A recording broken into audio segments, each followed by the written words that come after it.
Hello, I'm Alex Kogan, and this presentation is about the use of the surreal in comics. Surrealism is a philosophical and artistic movement that originated in the wake of World War I. It was inspired by the psychological theories of Sigmund Freud and Carl Jung, and it sought to capture or express the unconscious mind. Although it was originally a literary movement, it quickly became popular with visual artists, including those who made comics.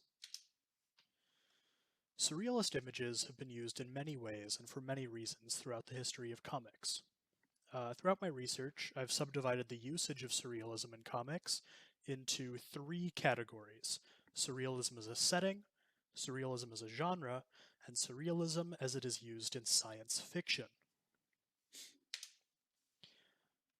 I'll begin with surrealism in science fiction, since it can serve to define what surrealism is and what it is not. Surrealism is essentially against realism, where realism attempts to ground the audience in the feeling of reality, of relatability. Surrealism does the opposite, depicts the interior of the mind, the foggy and fantastical world of the unconscious.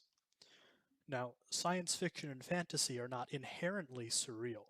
They can depict worlds with scenarios far from life, but they generally attempt to build their own realism within it. Their worlds replace the laws of ours with the laws of another.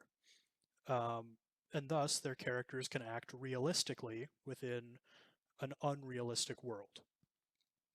Generally, science fiction will use the aesthetics of surrealism with Escher, Dali-like geometries, fractal patterns, psychedelic colors, to represent things that push the boundaries of the reality they depict. For example, as we can see on the left, when Reed Richards enters subspace in Fantastic Four number 51, he uses a twisted, eye-straining Escher-esque device, and the place itself, which is in the center here, is full of surreal shapes, colors, and it shows that he has left the reality of his world. Now, surrealism is a setting. There are some comics that could be described as surreal, despite the authors not calling themselves surrealists or even predating the surrealist movement, like Little Nemo and Slumberland. But surreal visual art isn't necessarily tied to the movement. I'd define something as surrealist that depicts an unreal or dreamlike world. In comics which use surrealism as a setting, I'd say there are two subcategories. The first is comics which show people in surreal settings, like real people, and the setting itself acts as the source of excitement and adventure. For example, the page of Gasoline Alley on the left shows um, the uncle and the kid going to a art gallery, and they explore a modernist setting, which is very abstract and surreal, and that is the source of the excitement for the comic. It shows real people exploring a surrealist world. The other category are comics which use a surreal setting to explore characters. This can be something like Crazy Cat, as we see in the middle, where the setting itself is a mostly empty void that has the occasional southwestern desert-themed landmark in the background, which changes from frame to frame, and the background, the setting, will simply accommodate whatever the story needs. There are almost no recurring locations other than the jail. The characters instantly travel from place to place, which we can see, the characters in one slide or one frame in the middle are then on a bridge, and then they fall down the bridge. How they get to the bridge doesn't matter. So in this type, uh, the setting accommodates the story. Also, we can see uh, in the example of the women's comics number one, the type of surreal setting that explores the aspect of a character. This women's comic strip, There I Was, is used to explore the personality of the character. We see her traveling through a dreamlike world, and the setting itself changes to showcase her desires and personality.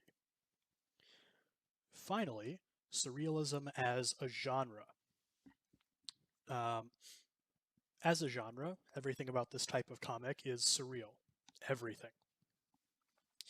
The world, the characters, even the messages the story imparts, all of it is seemingly kind of nonsensical.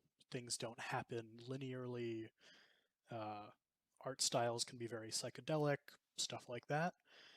This slide has a particular emphasis on the writer and artist Gerald Jablonski because his works are probably the most surreal thing that I came across, which says quite a lot. I zoomed in on some choice panels here that I thought illustrated my point particularly well. The top left picture is the first row of a comic strip.